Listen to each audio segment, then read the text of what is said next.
Donc là, tu as retourné la terre et quand? Bah là, j'ai fait il y a 3 semaines si tu veux. Alors quand tu prépares de la terre comme ça, pour le printemps, il faudrait faire ça l'hiver, que la terre ait le temps de s'aérer, tout ça. Et tu vois, la terre là, pour l'instant, elle n'est pas encore bonne parce que tu vois, tu en fais une boulette. D'accord. Donc là, si tu veux, tu fais des billes.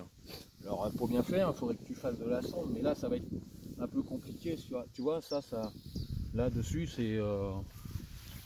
Tu vois, il faut attendre que ça se réchauffe encore un peu. Alors je vais expliquer pourquoi on est ici et pourquoi on est en train de regarder la Terre.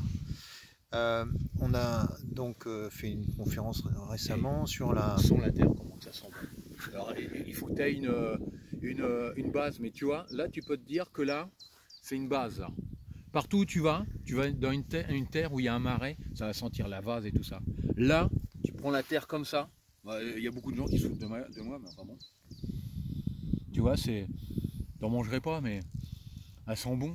Enfin bon, ça sent la terre. Ouais, ça sent la terre comme... Oui, bah oui. Ça sent... Comme à mais la bon, campagne tu vois, où il faut je avoir vivais. les bases. Mais les terres qui sont surmenées et tout, si tu veux, Ouais. ils sentent pas bon. Ils sentent... Alors, tu as retourné cette terre là pour qu'on puisse faire le jardin partagé ici, ouais. Jardin collectif. Ok, donc on a une surface et pas loin on a un cours d'eau, on voit pas très bien. Alors qu'est-ce qu'on peut planter maintenant? C'est à moi que tu poses? Ouais, je te pose la question. Bah, moi, si tu veux, faut qu'on attende. Si tu veux, dans mes champs là, j'ai déjà semé des pois, mais ma terre, elle était déjà plus fine, elle était préparée, si tu veux, mais un petit peu. Et là, si tu veux, tu vas pouvoir semer, bah, si tu veux faire du maïs, du popcorn, je sais pas trop quoi là, et puis après des graines de tournesol. Et puis après, dans un mois.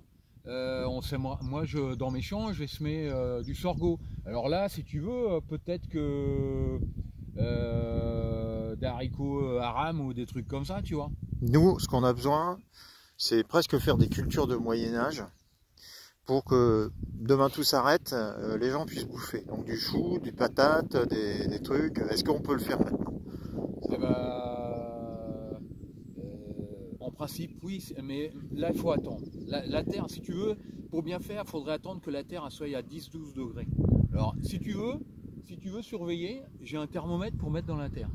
D'accord. Ouais. Ok. Bon, attends, je te le donne tout de suite.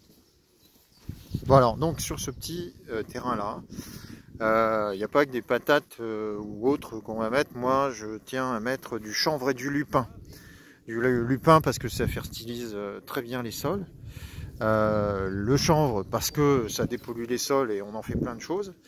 Et on va demander toutes les autorisations qu'il faut à la préfecture pour le chanvre. Je pense à mes amis du chanvre hein, que j'ai déjà largement interviewé. Bon, bah, c'est un thermomètre. Ah, bah, il faut que je retrouve un. Mais on va planter ça ici. Pourquoi? Pour avoir de la résilience alimentaire et énergétique. Avec le chanvre, on fait aussi bien sûr de l'huile. Et l'huile, ça peut faire tourner des vieux moteurs. Hein, je connais un chanvrier qui a fait tourner sa 205 diesel. Imaginons que tout s'arrête demain. Ah bah, vous avez encore un peu d'énergie hein, grâce à ça. Voilà, il faut pouvoir s'organiser.